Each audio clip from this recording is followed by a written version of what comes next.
JKP SI mock test का आज day 1 रहने वाला है। ये जेकेपी एसआई के जो एस्पिरेंट्स हैं उनके लिए काम आने वाला है। इस मॉक टेस्ट की बात करेंगे 50 प्लस एमसीक्यू का सेट आपको देखने को मिला करेगा, जहाँ पर रीजनिंग के क्वेश्चंस हुआ करेंगे, मैथमेटिक्स के क्वेश्चंस होंगे, इंग्लिश के होंगे, जनरल अवेयरनेस के होंगे, करंट अफेयर्स का सेट होगा, एक बेसिक साइंस का सेट हुआ करेगा। इस तरह से 50 प्लस एमसीक्यू और लास्ट में स्टैटिक जीके के कुछ 8-10 क्वेश्चन डेली बेसिस आपको मिला करेंगे। ये ऐसे एस्पिरेंट्स के लिए मॉक टेस्ट है, तो ये वीडियोस कंटिन्यू आपके लिए आती ही जाएंगी। एक एक दिन के गैप के बाद ये वीडियोस आपके लिए आती जाएंगी। और आपको बताना चाहूँगा, अगर आप एसआई की तैयारी कर रहे हो, हमारी एप्लीकेशन एकेएस क्लासेस पर भी इसका कोर्स चल रहा है। आपको कमेंट सेक्शन में लिंक मिल जाएगा, जहाँ पर डिस्काउंट भी चल रहा है। आप वहाँ पर जाके इस कोर्स को ज्वाइन करना चाहते हो, कोर्स को भी ज्वाइन कर सकते हो। फिलहाल स्टार्ट करते हैं आज के इस मॉक टेस्ट को। आज के मॉक टेस्ट का पहला सेक्शन जो आपके सामने है वो असाइनमेंट है, वो रीजनिंग वाला सेक्शन आपके सामने है, जहाँ पर पहला क्वेश्चन आपके सामने स्क्रीन में आ रहा है। यहाँ पर कहा जा रहा है डॉलर का मतलब है plus, at the rate of का मतलब है मल्टीप्लाई, माइनस का मतलब है हैश, डिवाइड का हैश का मतलब है डिवाइड, सॉरी डॉलर का मतलब था प्लस, एट द रेट का मतलब मल्टीप्लाई, एंड का मीन माइनस, हैश का मतलब डिवाइड था। आपको वैल्यू बतानी, इसकी वैल्यू क्या हो जाएगी। तो सिंपल सा क्वेश्चन, आपको बोर्ड मास को यहाँ पर यूज़ करना है। सबसे पहले आपने साइन चेंज कर देने, 32 में लिख देता हूँ। एट द रेट ऑफ का मतलब है मल्टीप्लाई, में मल्टीप्लाई लगा दूंगा, फिर 42 लिख दिया। हैश का मतलब है, हैश का मतलब है डिवाइड, मैंने डिवाइड लगा दिया, फिर 7 लिख दिया। डॉलर का मतलब था प्लस, मैंने प्लस लगा दिया, 23 लिख दिया। ये जो एंड है इसका मतलब था मल्टीप्लाई, मल्टीप्लाई करके 10 लगा दिया। अब मुझे इस क्वेश्चन को सॉल्व करना है। तो बोर्ड मास में मुझे पता है पहले हमें डिवाइड सॉल्व करना पड़ता है। तो 42 डिवाइड बाई 7 जब मैं करूँगा मेरे पास 6 आंसर आ जाएगा। तो अब यहाँ पे 6 मुझे लिखना पड़ेगा। ये कुछ इस तरह का क्वेश्चन मेरे सामने अब बन जाएगा। तो अब बोर्ड मास में मेरे पास एक तरफ मल्टीप्लाई है, प्लस है, मल्टीप्लाई है। तो बोर्ड मास में तो हमें पहले क्या करना पड़ता है, एक मिस्टेक मैं यहाँ पे कर चुका हूँ। वो मिस्टेक ये है कि एंड का मतलब माइनस था ना, यहाँ पे माइनस लगाना पड़ेगा। ये चीज़ मेरे पास माइनस वाला हो जाएगा। तो मल्टीप्लाई प्लस और माइनस है, पहले मल्टीप्लाई ही करना है।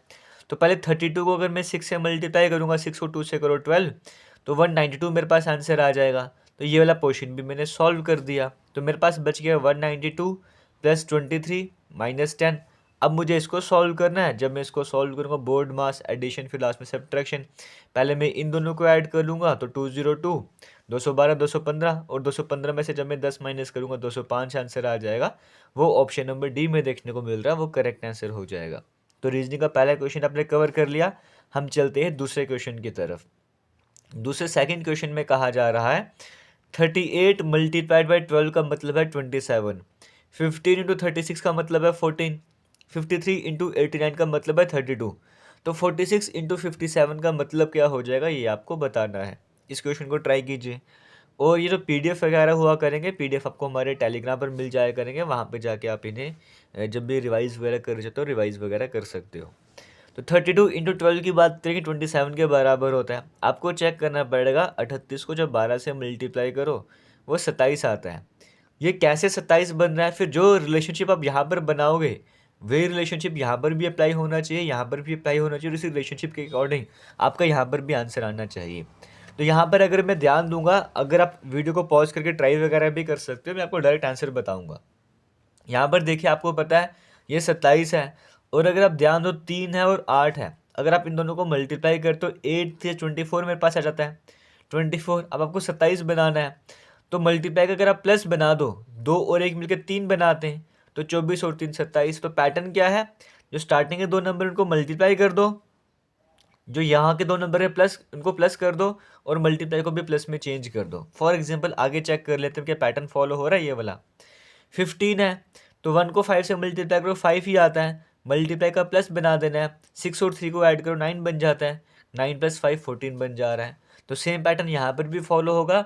अगर ये पैटर्न मैं यहाँ पर लगाऊंगा, 6 को 4 से मल्टीप्लाई करो, 24, मल्टीप्लाई की जगह प्लस लगा दो, 5 प्लस 7 12 हो जाएगा। तो 24 प्लस 12 मेरे पास कितना हो जाएगा, 36 मेरे पास हो जाएगा। ये मुझे ऑप्शन नंबर डी में देखने को मिल रहा है। ऑप्शन नंबर डी हमारे पास करेक्ट आंसर हो जाएगा। आगे चलेंगे, क्वेश्चन नंबर 3 की बात करेंगे। आपको सामने स्क्रीन में आ रहा है, यहाँ पे कहा जा रहा है select the number from the given options that can replace the question. ठीक है, आपको नंबर सीरीज से क्वेश्चन बना हुआ है। देखो क्वेश्चन की अगर मैं बात करूँ, यहाँ पे थोड़ा और जूम कर लेता हूँ, फिर हम इसको ट्राई करते हैं कैसे सॉल्व करना है। यहाँ पे 442 के बाद क्या आएगा, क्वेश्चन देखने में बड़ा सिंपल सा लग रहा है। देखो अगर मैं ध्यान दूँ 112 और 212 के बीच में 100 का गैप आता है, 100 का गैप आ रहा है। 212 और 322 में 110 का गैप आ जाएगा, है ना, 110 का गैप। 322 और 442 में 120 का गैप आ जाएगा। तो बड़ा सिंपल सा है, इन दोनों के बीच में अगर मैं देखूंगा तो 90 का गैप आ जाएगा। 90 का गैप था 100, 110, 120, फिर इन दोनों के बीच में 130 का गैप होना चाहिए। तो 442 में अगर मैं 132 ऐड करूंगा तो मेरे पास कितना आ जाएगा, 440, 540, 570, 572, 572। ऑप्शन नंबर बी में देखने को मिल रहा है, वो करेक्ट आंसर हो जाएगा। क्वेश्चन नंबर 4 की बात करें, कहा जा रहा है select the number pair which are related in the same way as are the two numbers of the following pair. 36 और 81 का कुछ रिलेशनशिप है, वही सेम रिलेशनशिप कहाँ पर आपको देखने को मिल रहा है वो बताना है। अगर आप यहाँ पे बोलते हो 6 + 3 मिलकर 9 बनाते हैं, 9 का स्क्वायर 81 होता है, तो सेम पैटर्न कहीं और अप्लाई हो रहा है, किसी भी ऑप्शन में अप्लाई नहीं हो रहा। इसका मतलब ये वाला पैटर्न मुझे यहाँ पर नहीं लगाना था। तो फिर यहाँ पर क्या करना था, 36 का रिलेशनशिप 81 से ऐसे बन रहा है कि 6 और 3 मिलकर 9 बनाते हैं, इनका डिजिटल सम कर लो। 8 और 1 मिलकर भी 9 बनाते हैं, यानी कि यहाँ पे भी डिजिटल सम और यहाँ पे भी डिजिटल सम सेम होना चाहिए। अगर मैं यहाँ पे देखो 6 और 7 मिलाते हैं, यहाँ पे 2, ये नहीं होगा, ये भी नहीं होगा। 8 और 2 10, 6 और 3 9 बनाते हैं, ये भी नहीं होगा। 2 और 1 3, 3 और 0 3। Option number D correct answer हो जाएगा। दोनों तरफ डिजिटल सम मेरे पास सेम आना चाहिए था। आगे चलेंगे, क्वेश्चन नंबर 5 में कहा जा रहा है 4 words have been given out of which 3 are alike in some manner। ठीक है, इन चारों में से एक वर्ड डिफरेंट है, आपको वो बताना कौन सा वर्ड डिफरेंट है। फ्लूट है, हारमोनिया है, ट्रम्पट है, तबला है। देखो फ्लूट या हारमोनिया ट्रम्पट की बात करें, सभी विंड इंस्ट्रूमेंट से है ना, हवा का इस्तेमाल कर रहे हैं यहाँ पे। लेकिन तबला तो अलग चीज़ हो जाएगी ना, तो तबला हमारे पास जो है ऑप्शन नंबर सी, ये डिफरेंट है, भाई हमको बताना था। तो हमारे पास यहाँ पे करेक्ट आंसर हो जाएगा। आगे चलते हैं, नेक्स्ट असाइनमेंट की तरफ चलते हैं। रीजनिंग का सेक्शन अभी और भी है, रीजनिंग के कुछ और भी क्वेश्चन है, वो भी कवर कर लेते हैं। जैसे मैं यहाँ पे कहा जा रहा है in the following sequence how many nines are there which are not immediate followed by a prime number. इस सेट में कितने प्राइम नंबर ऐसे हैं, सॉरी एक सेकेंड रुकेगा, इस सीक्वेंस में कितने 9 ऐसे हैं which are not immediate followed by a prime number, जो एग्जैक्टली प्राइम नंबर के बाद नहीं आ रहे। Which are not immediate followed by a prime number, जैसे 3 प्राइम नंबर है, इसके एग्जैक्टली बात वो 9 नहीं होना चाहिए। ऐसा कितनी बार आपको देखने को मिल रहा है, कितने 9 ऐसे हैं जो इमीडिएटली प्राइम नंबर के बाद नहीं आते। देखो अगर मैं ध्यान देना स्टार्ट करूँ, ये 9 है, किसी भी प्राइम नंबर के बाद नहीं आ रहा। ये वाला 9 एक प्राइम नंबर के बाद आ रहा है, इसको छोड़ दो, ये हमारे काम का नहीं। ये 9 भी प्राइम नंबर के बाद आ रहा है, हमारे काम का नहीं। ये 9 भी एक प्राइम नंबर के बाद आ रहा है, हमारे काम का नहीं। ये 9 भी प्राइम नंबर के बाद आ रहा है, ये 9 भी प्राइम नंबर के बाद आ रहा है, बट ये वाला 9 प्राइम नंबर के बाद नहीं आ रहा है, ये हमारे काम का है। अभी तक 2 हमारे काम के हो गए, ये भी हमारे काम का नहीं, ये भी हमारे काम का नहीं, ये भी हमारे काम का नहीं, ये भी हमारे काम का है। 6 के बाद 9 आ रहा है, ये प्राइम नंबर तो नहीं है 6। तो 3 मुझे ऐसे देखने को मिल रहे हैं यहाँ पर। सॉरी, यहाँ पे कोई भी मिस्टेक कर, एक बार चेक करना पड़ेगा, एक बार फिर से चेक कर लेते हैं यहाँ पर, एक सेकंड रुकिएगा। चलिए यहाँ पर क्वेश्चन में क्या कहा गया है, यहाँ पे कहा गया है इस सीक्वेंस में how many 9s are there, कितने 9 ऐसे हैं which are not immediate followed by a prime number, जिनके बाद इमीडिएटली प्राइम नंबर नहीं आता। ये क्वेश्चन इस तरह से मैं गलत तरीके से पढ़ रहा था। कितने 9 ऐसे हैं जिनके इमीडिएटली बाद प्राइम नंबर नहीं आता। ये 9 इसके इमीडिएटली बाद प्राइम नंबर आ रहा है, मेरे काम का नहीं। बट ये 9 ऐसे जिसके इमीडिएटली बाद प्राइम नंबर नहीं आ रहा। 4 एक प्राइम नंबर नहीं है। प्राइम नंबर कौन, जो 1 के टेबल में अपने टेबल में आते हैं, लेकिन 4 1 के टेबल में, अपने टेबल में, और 2 के टेबल में भी आ रहा है। वैसे ये वाला 9 भी ऐसा जिसके बाद प्राइम नंबर मुझे नहीं देखने को मिल रहा। ये भी 9 ऐसा जिसके बाद मुझे प्राइम नंबर देखने को नहीं मिल रहा। इस 9 के बाद भी प्राइम नंबर नहीं है। और अगर मैं ध्यान दूँ, ये 9 के बाद भी प्राइम नंबर नहीं है। तो 1 2 3 4 5 मुझे 9 ऐसे देखने को मिल रहे हैं जिनके बाद इमीडिएटली बाद प्राइम नंबर नहीं देखने को मिल रहा। तो यहाँ पे 5 आपको ऑप्शन नंबर डी में देखने को मिल रहा है, वो मेरे पास यहाँ पे करेक्ट आंसर हो जाएगा। आगे चलते हैं, नेक्स्ट क्वेश्चन में कहा गया select the combination of letter. ठीक है, इसको अपने पूरा कंप्लीट करना, यहाँ पर क्या आ जाएगा। अगर मैं ध्यान दूँ इस क्वेश्चन को, मैंने आपको जैसे सिखाया, आपको मैंने करवाया भी हो, अपने VLW बाकी रीजनिंग की प्लेलिस्ट देखी, मैं आपको मैं बताया क्वेश्चन को ब्रेक कर दो। जैसे 1 2 3 4 5 के सेट में अगर इसको मैं ब्रेक करूँ, फिर 1 2 3 4 5 के सेट में अगर मैं ब्रेक करूँ, 1 2 3 4 5 के सेट में ब्रेक करूँ, 1 2 3 4 5 के सेट में ब्रेक कर रहा हूँ मैं, तो हर बार लास्ट में टी देखने को मिल रहा है ना। तो मैं यहाँ पर भी टी लगा देता हूँ, कोई भी एक मुझे स्टार्ट करना है। स्टार्टिंग में के, हर जगह देखने को मिल रहा है, यहाँ पे भी स्टार्टिंग में के लगा दो, तो के बाद ई आना चाहिए, के बाद मैंने ई लगा दिया, है ना। के ई, फिर के ई के बाद आर आता है, के ई के बाद आर लगा दो, तो पूरी सीक्वेंस क्या बन रही है, के ई आर एम टी, के ई आर एम टी, के ई आर एम टी, के ई आर एम टी, ये सीक्वेंस बन रही है। मतलब जो मेरे पास आंसर आएगा के ई आर एम टी, मेरे पास जो आंसर आएगा वो ई एम से स्टार्ट होना चाहिए, ई एम से सभी स्टार्ट हो रहे हैं, और लास्ट में ई एम आना चाहिए, लास्ट में ई एम सभी जगह आ रहा है। तो के ई एम आर टी कहाँ पे देखने को मिल रहा है, ई एम आर टी सिर्फ ऑप्शन नंबर ए में ही देखने को मिल रहा है, तो option number A correct answer हो जाएगा। तो इस तरह से ये वाला क्वेश्चन भी हमने कंप्लीट करा। क्वेश्चन नंबर 8 में कहा जा रहा है from the given alternative words select the word which can not be letters of the given word. मतलब कौन सा वर्ड ऐसा इनमें से जो इसकी हेल्प से नहीं बन सकता। सिंगर बन सकता है, एस भी है, आई भी है, एन भी है, जी भी है, ई भी है, आर भी सिंगर बन सकता है। क्या मदर बन सकता है, मदर नहीं बन सकता, क्यों, क्योंकि यहाँ पे एच वर्ड है और इसमें एच कहीं पर भी नहीं है, तो वही तो आपसे पूछा हुआ था। तो मदर वर्ड ऐसे जो इसे नहीं बन सकता, ऑप्शन नंबर बी हमारे पास करेक्ट आंसर हो जाएगा। Select the correct combination of mathematical science that can sequentially replace. ठीक है, आपको बताना है इनमें से कौन सा कम्बिनेशन आप उठाओगे तो हमारे पास इक्वेशन सही बन जाएगी। आप वीडियो को पॉज करके ट्राई कर सकते हो, मैं आपको डायरेक्टली आंसर बताऊंगा।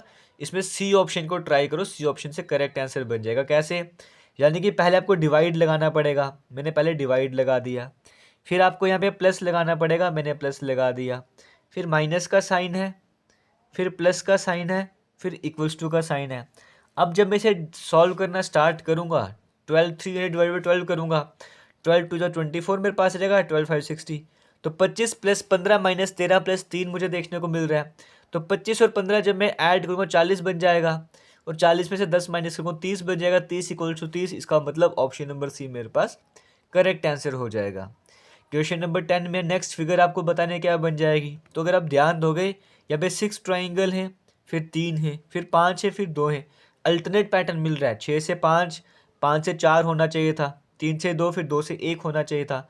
हमारा जो आंसर है वो 4 ट्राइंगल वाला होना चाहिए, ऑप्शन नंबर सी में देखने को मिल रहा है, वो हमारे पास यहाँ पे करेक्ट आंसर हो जाएगा।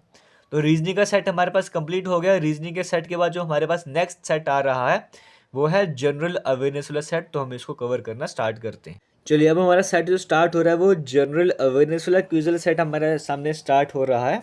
तो स्टार्ट करते हैं आज की इस वीडियो को। फर्स्ट क्वेश्चन आपके सामने स्क्रीन में जहाँ पे कहा जा रहा है, India wins men's Asian hockey championship trophy for record 5th time. India जो है इस बार men's Asian hockey championship 5th time जीत चुका है। तो ये क्वेश्चन तो यहीं से बन गया, कितनी बार जीता इंडिया, इस बार जो इंडिया 5th टाइम इंडिया जीता था।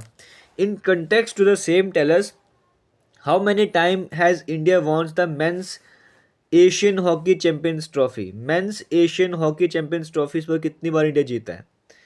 ये कैसा क्वेश्चन पूछे, मुझे समझ नहीं आ रहा है यहाँ पे। इसे तो बोला इंडिया जो 5th men's Asian hockey championship trophy जीता है, तो कितनी बार India men's Asian hockey championship trophy जीता है, ये आपसे पूछा जा रहा है। तो 5 ही बार ही तो जीता है।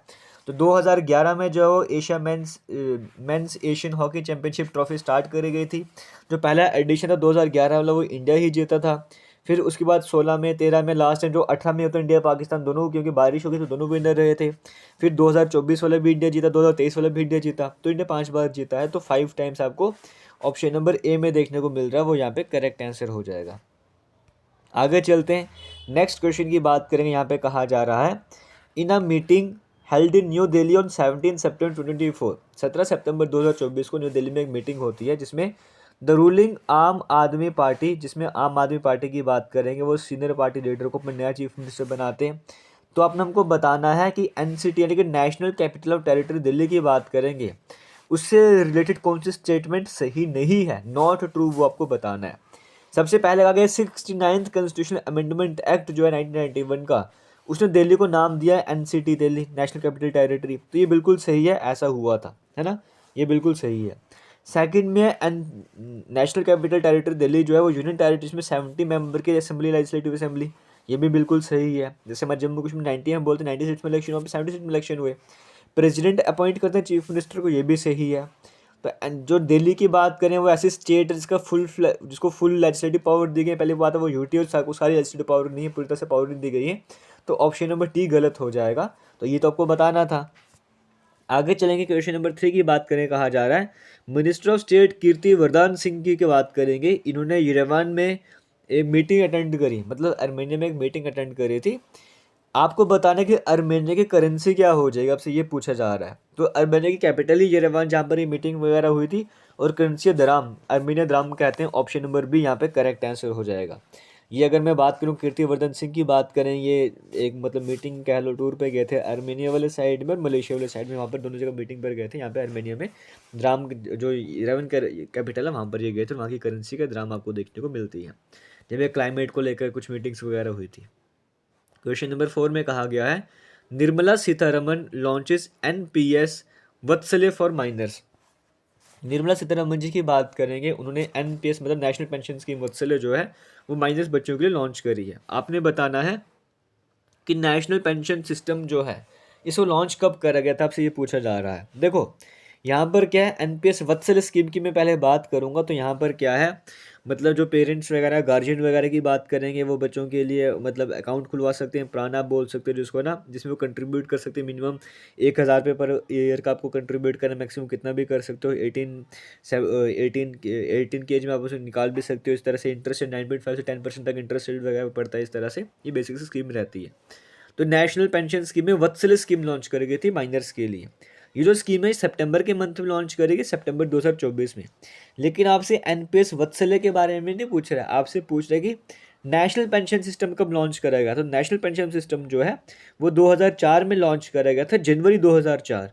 तो ऑप्शन नंबर सी यहाँ पर करेक्ट आंसर हो जाएगा।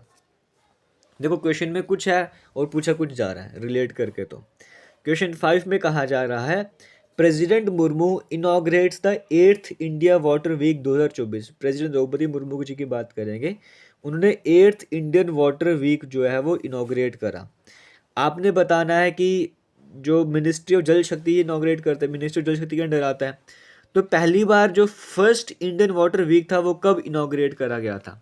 इस बार जो था वो 8th इंडियन वाटर वीक था। जो फर्स्ट इंडियन वाटर वीक था वो कब स्टार्ट कर गया था, आपसे वो पूछा जा रहा है। तो फर्स्ट 2012 में स्टार्ट करा गया था। Option number B correct answer हो जाएगा। क्लियर हो गया। तो हर साल नहीं हो रहा, बीच में कभी साल नहीं होता, कभी नहीं होता इस तरह से। तो 2024 में जो 8 था, पहला जो 2012 में आपको देखने को मिला था। आगे चलेंगे, क्वेश्चन नंबर 6 की बात करेंगे। यहाँ पे कहा जा रहा है, एक सेकेंड रुकेगा, यहाँ पे रहा। साइंटिस्ट की बात करेंगे, उन्होंने ऑब्जर्व करा है पेम्बा इफेक्ट। किस में ऑब्जर्व करा है पेम्बा इफेक्ट की बात करेंगे, मैग्नेटिक फील्ड में, मैग्नेटिक मटेरियल्स में।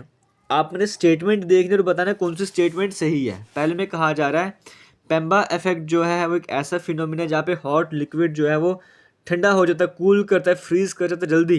किसके कंपैरिजन में, कूलर लिक्विड के कंपैरिजन में। तो बिल्कुल सही है। इस इफेक्ट में हम देखते हैं कि जो भी चीज़ें, जो ठंडी चीज़ें होंगी, जो भी गर्म चीज़ें होंगी, वो जल्दी ठंडी हो जाएंगी, जल्दी फ्रीज कर जाएंगी एज कम्पेयर टू जो कूलर लिक्विड वगैरह होंगे। आपको समझना पड़ेगा।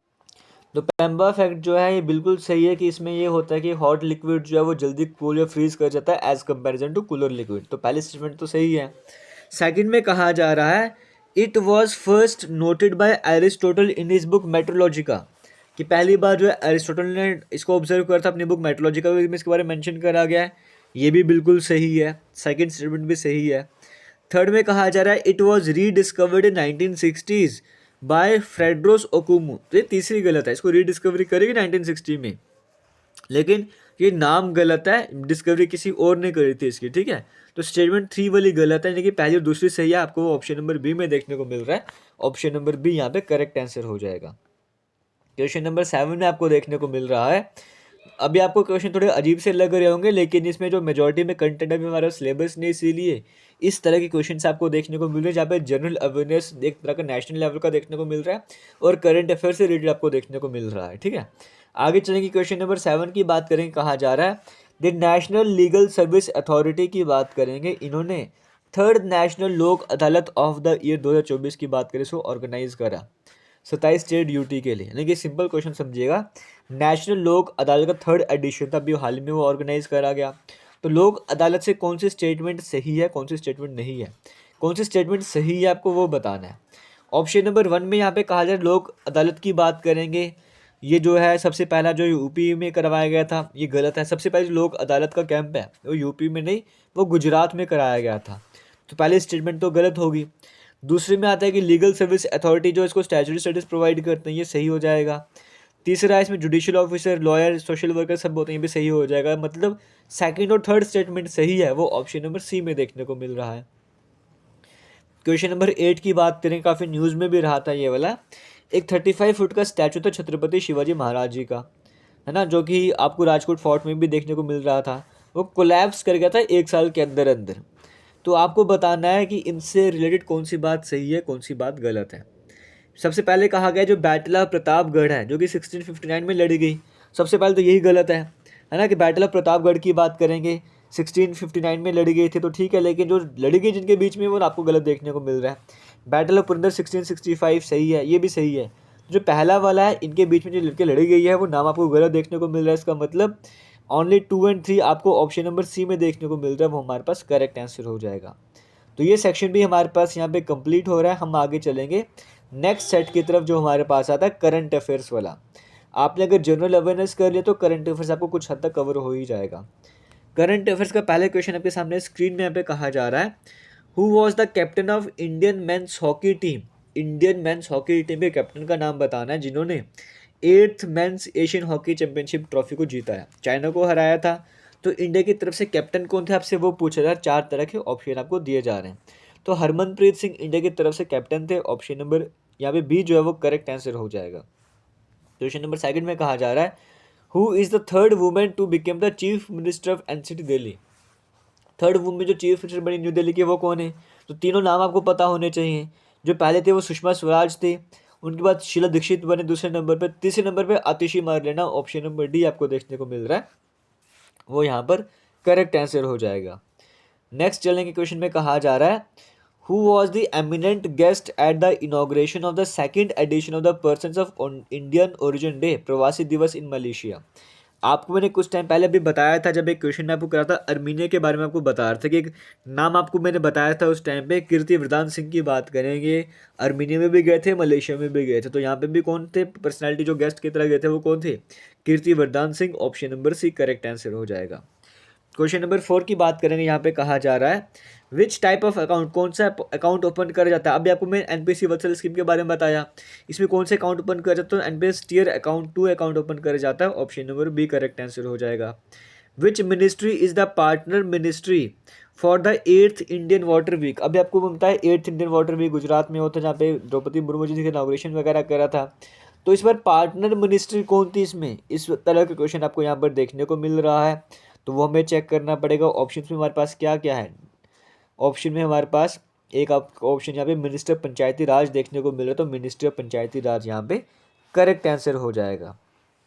आगे चलेंगे नेक्स्ट क्वेश्चन की तरफ चलेंगे। यहाँ पे कहा जा रहा है, विच इंडियन सिटी, कौन सी इंडियन सिटीज ने होस्ट करा 4th global renewable energy investors meet and expo. Re invest नाम दिया गया, इसे जो है होस्ट कौन सी सिटी ने करा था आपसे वो पूछा जा रहा है। तो 4 तरह के ऑप्शन आपको देखने को मिल रहे हैं, बट यहाँ पे जो करेक्ट आंसर है, ये जो गुजरात में गांधीनगर है वहाँ पे करवाया गया, तो ऑप्शन नंबर ए यहाँ पे करेक्ट आंसर हो जाएगा।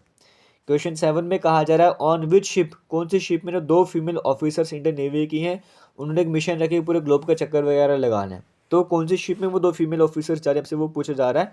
तो 4 तरह के ऑप्शन आपको देखने को मिल रहे हैं, बट अगर हम शिप की बात करेंगे INS तारिणी आपको देखने को मिल रहा है, ऑप्शन नंबर ए में वो करेक्ट आंसर हो जाएगा।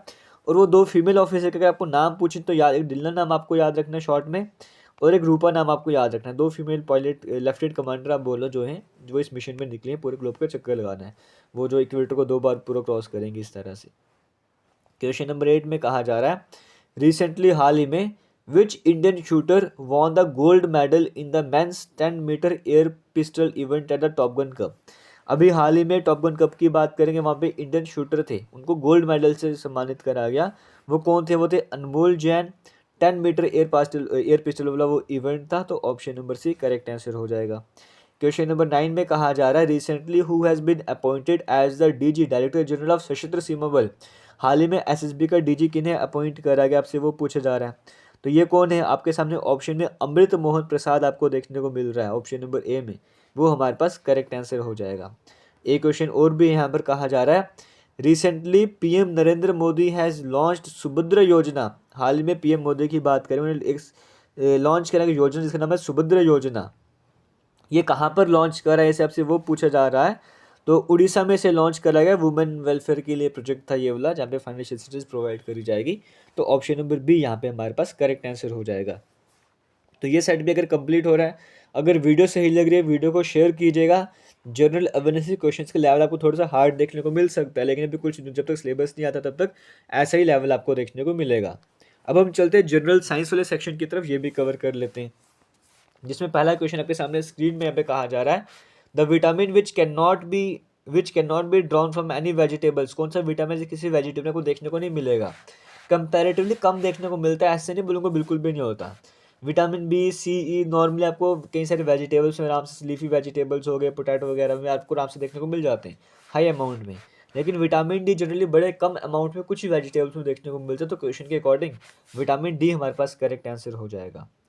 पोटैटो, टोमेटो और ब्रिंजल की बात करेंगे, 3 अलग अलग स्पीशीज़ हैं। ये कौन से जीनस को बिलोंग करती हैं? स्पीशीज़ अलग है लेकिन एक ही का जीनस है, वो कौन सा है? सोलेनम।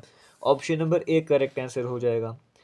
क्वेश्चन नंबर 3 में कहा जा रहा है, एक्सेस ऑफ अमीनो एसिड, जब अमीनो एसिड एक्सेस में होता है, ज़्यादा में होता है, तो यूरिया में उसको मतलब उसको यूरिया में कन्वर्ट करा जाता है। ये पूरा प्रोसेस कहाँ पर होता है? जब एक्सेस अमीनो एसिड जो यूरिया में कन्वर्ट हो जाते हैं, ये प्रोसेस कहाँ पे परफॉर्म होता है? लीवर में होता है। Option number B correct answer हो जाएगा। जो एंजाइम्स की हम बात करते हैं, एंजाइम्स बेसिकली में होते क्या हैं? कार्बोहाइड्रेट्स, लिपिड्स, अमीनो एसिड या प्रोटीन। तो प्रोटीन होते हैं। Option number C correct answer हो जाएगा।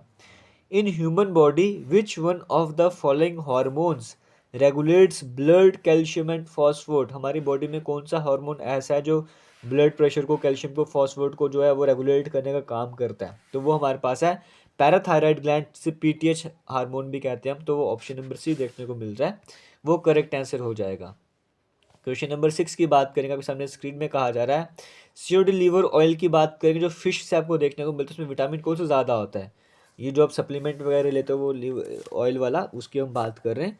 ये जो फिश से आपको देखने को मिलता है, इसमें विटामिन कौन सा ज़्यादा होता है? तो इसमें अगर हम बात करेंगे, इसमें विटामिन ए भी होता है और डी भी होता है ना, तो ये दोनों ऑप्शन सही हो जाएंगे। तो इसमें वैसा दिया नहीं गया, लेकिन ए और बी तो डी भी होता है, ठीक है। क्वेश्चन नंबर 7 की बात करेंगे, कहा जा रहा है, which of the following is more weight in animals body. मतलब किसका कंटेंट ज़्यादा होता है? तो वाटर कंटेंट ही ज़्यादा होता है। Option number D correct answer हो जाएगा। Xerophthalmia is a deficiency disease caused by the lack of. ये एक्चुअली में आइज़ की डिजीज होती है, ड्राइनेस हो जाती है ना, आंखों में थोड़ी प्रॉब्लम वगैरह आ जाती है। तो आइज़ की प्रॉब्लम बट किसकी कमी से होती है? विटामिन ए की कमी से होती है। नाइट ब्लाइंडनेस भी हो जाती है। तो वो option number A correct answer हो जाएगा। क्वेश्चन नंबर 9 में कहा जा रहा है, Oryza sativa is a botanical name. ये ओरेजा सटिवा एक बोटानिकल नेम है। किसका बोटानिकल नेम है इन चारों में से? बड़ा कॉमन सा क्वेश्चन, बड़ा इंपॉर्टेंट है। तो राइस का बोटानिकल नेम है। ऑप्शन नंबर बी यहाँ पे करेक्ट आंसर हो जाएगा। क्वेश्चन नंबर 10 की बात करें, कहा जा रहा है, the outer surface of the animals is made up of which of the following tissues. जो आउटर सरफेस होती है एनिमल्स की, वो कौन से टिश्यू से बनी होती है? Epithelial tissue. ऑप्शन नंबर ए यहाँ पर करेक्ट आंसर हो जाएगा।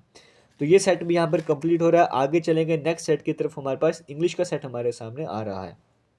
कहा जा रहा है, in the following question choose the word opposite in meaning to the given word contempt. Contempt का अपोजिट क्या हो जाएगा? हम बोलते हैं ना कंटेम्प्ट टू कोर्ट, मतलब कोर्ट की जो है वो कोर्ट का जो बातों को फॉलो नहीं करा गया, इस तरह से आप, यानी कि उसको डिसरिगार्ड करा गया है ना। तो डिसरिगार्ड इसका आप बोल सकते हो सिनोनिम हो जाएगा, लेकिन इसका एंटोनिम पूछा गया तो वो रिस्पेक्ट हो जाएगा। Option number B correct answer हो जाएगा। आगे एक्टिव पैसिव वॉइस का क्वेश्चन है, इसको कन्वर्ट करना है आपको। The women was cutting the vegetables, तो इसका ऑब्जेक्ट सब्जेक्ट बन जाता है, सब्जेक्ट ऑब्जेक्ट बन जाता है। अगर आपको रूल्स पता होंगे तो द वेजिटेबल्स पहले आ जाएगा, सॉरी। और ये पास्ट इंडेफिनेट है, तो इसको आप क्या बनाओगे? वॉज का वर्ब बन जाएगा, क्योंकि जो वेजिटेबल्स है ना, जब वेजिटेबल्स आ गया तो प्लूरल आ गया, तो उसका वर्ब आना चाहिए हमारे पास।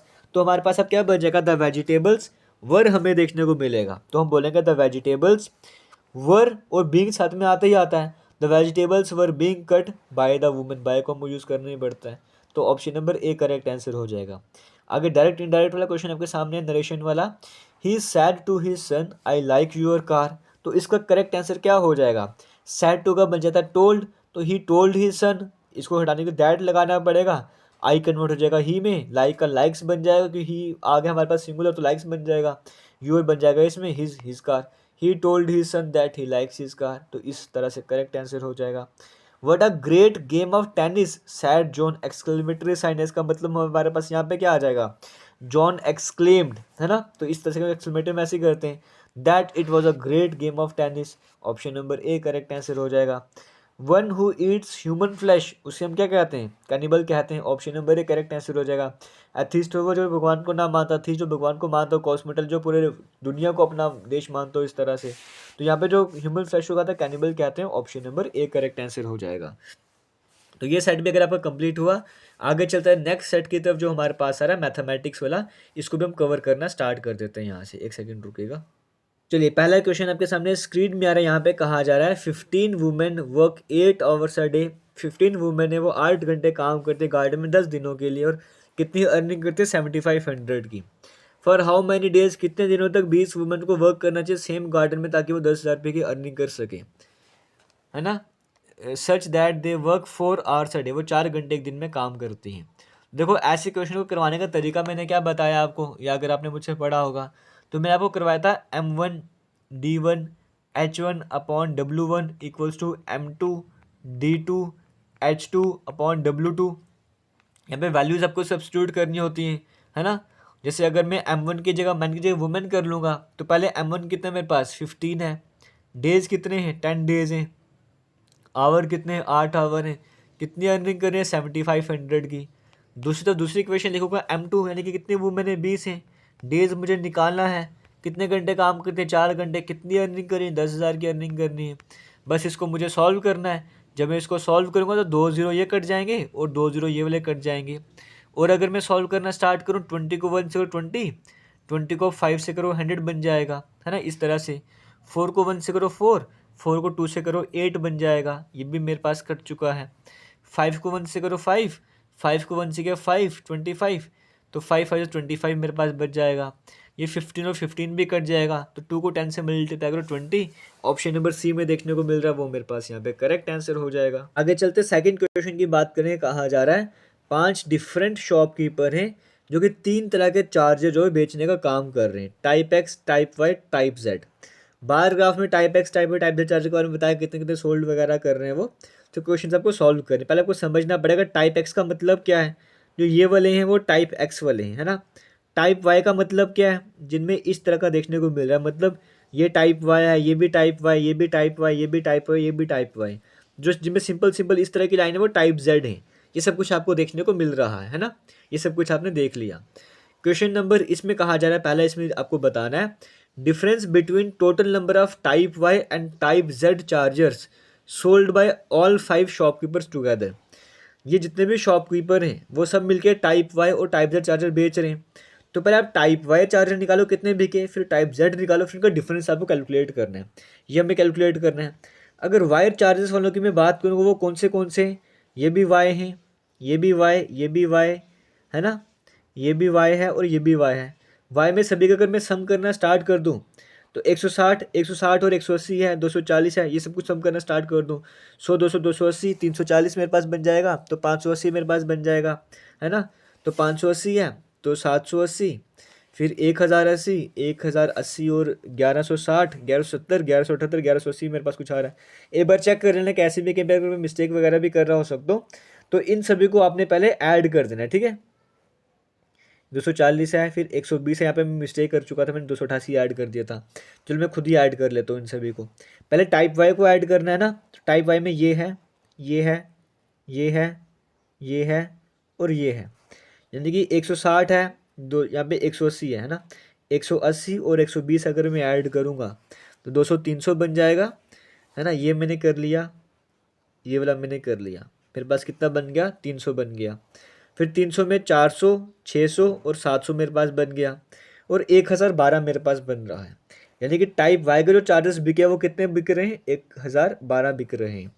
टाइप जेड की बात करूँगा, टाइप जेड में क्या है, टाइप जेड मेरे पास ये है, ये है, ये है, ये है और ये है, ये टाइप जेड मुझे देखने को मिल रहे हैं।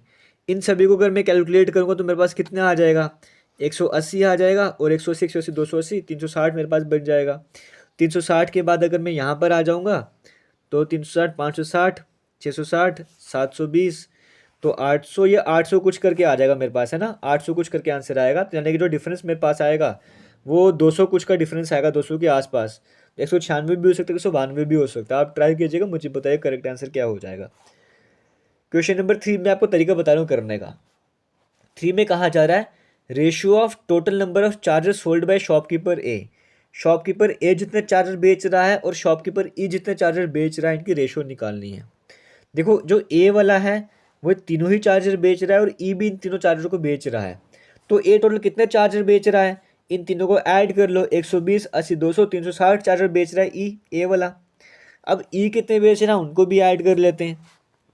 तो मेरे पास ये कितना बन जाएगा, देखो अगर मैं 312 के हिसाब से चलूँ, 300 है, 400 है, 500 है ना, 592 है, फिर 592, 600 में 660 बन जाएगा, 672 मेरे पास आ रहा है। तो ये मुझे रेशो निकालने, इसकी रेशो कितनी बन जाएगी अगर मुझे काटना स्टार्ट करूँगा तो 7 2 9 6 15, 3 के टेबल में आता है 3 120 आ जाएगा, 3 2 6, 3 2 6, तो यहाँ पे 12 बन जाएगा, तो 3 4 12 मेरे पास बन जाएगा, है ना। तो अभी भी ये मेरे पास 4 2 6 2 8 इसके टेबल में आ नहीं रहा, 4 के टेबल में काटूंगा तो 30 बन जाएगा, 4 5 से 20, 4 से 24 मेरे पास आ जाएगा, तो 30/56 बन जाएगा। तो 2 को 15 से करो, 2 2 4, 2 26, तो 15:28 आ रहा है, तो 15:28 कहीं पर है, बिल्कुल ऑप्शन नंबर ए में देखने को मिल रहा है, वो करेक्ट आंसर हो जाएगा। फिर कह रहा है average number of chargers sold by shopkeeper B and C. Average कितने चार्जर बेचे जा रहे हैं बी और सी के द्वारा, ये आपको बताना है। बी और सी द्वारा एवरेज कितने बेचे जा रहे हैं, इसका मतलब मुझे क्या करना पड़ेगा, बी और सी का सम करना पड़ेगा इन तीनों को, और इन तीनों को 6 के 6 को ऐड करके डिवाइड बाय 6 करना पड़ेगा। तो ये होम टास्क आपके लिए है, आप इसको सॉल्व करके मुझे कमेंट सेक्शन में दो कितना आंसर वगैरह आ रहा है। तो इसके साथ जो आज का सेट हमारा कंप्लीट हो रहा है, और लास्ट में स्टैटिक जीके का छोटा सा क्विज है वो भी आपके सामने ला रहा हूँ, इसको भी आप ट्राई वगैरह कर सकते हो। यहाँ पर आपको देखने को मिल रहा है पहला क्वेश्चन है which type of soil is found spread over the maximum area in India. Maximum India में कौन सी सॉइल आपको देखने को मिलती है, एलुवियल सॉइल है। उसके बाद कहा जा रहा है according to the Indian Council of Agriculture Research कितने टाइप ऑफ सॉइल इंडिया में देखने को मिलती है, 8 तरह की सॉइल इंडिया में देखने को मिलती है। फेमस पर्शियन फेस्टिवल नवरोज किसने स्टार्ट करा था, बलबान ने स्टार्ट करा था। ईसीजी किसकी एक्टिविटी को बताता है ना, ये जो है हार्ट की एक्टिविटी को बताता है। प्रिंस ऑफ मनियार किसे कहा गया, मोहम्मद बिन तुगलक को कहा गया। ओल्ड एलुवियल सॉइल की बात करें उसे क्या कहा जाता है, बांगर कहा जाता है। जब quantity of sand particles and clay in alluvial soil is almost equal, जब सैंड पार्टिकल्स और क्ले ऑलमोस्ट इक्वल हो जाए तो हम क्या कहते हैं, लोब कहते हैं इसको। Which soil is said to be ploughed automatically, कौन सी सॉइल अपना प्लव कर दिया हो जाती है, ब्लैक सॉइल हो जाती है। वेयर इज रेगुलर सॉइल कहाँ पर देखने को मिलती है, गुजरात और महाराष्ट्र में मैक्सिमम देखने को मिलती है। कौन सी सॉइल जो लावा के फ्लो से बनती है, ब्लैक सॉइल बनती है। रिचेस्ट सॉइल किसको कहा जाता है, एलुवियल सॉइल को कहा जाता है। तो ये सेट भी आपके सामने कंप्लीट हो चुका है। उम्मीद करता हूँ आपको आज के ये जो पैटर्न था मॉक टेस्ट वाला आपको अच्छा लगा होगा। फिर भी किसी तरह के चेंजेस वगैरह चाहते हो कमेंट सेक्शन में कमेंट करके बताइएगा। और जब आपका सिलेबस आ जाएगा, सिलेबस आने के बाद सिलेबस के अकॉर्डिंग आपके लिए मॉक टेस्ट डिज़ाइन होते रहेंगे, तब तक आपके लिए इसी तरह के मॉक टेस्ट आते रहेंगे। All the best. Course join करना है, कमेंट सेक्शन में लिंक मिलेगा, वहाँ पर जाकर आप कोर्स को ज्वाइन कर सकते हो। थैंक यू, जय हिंद।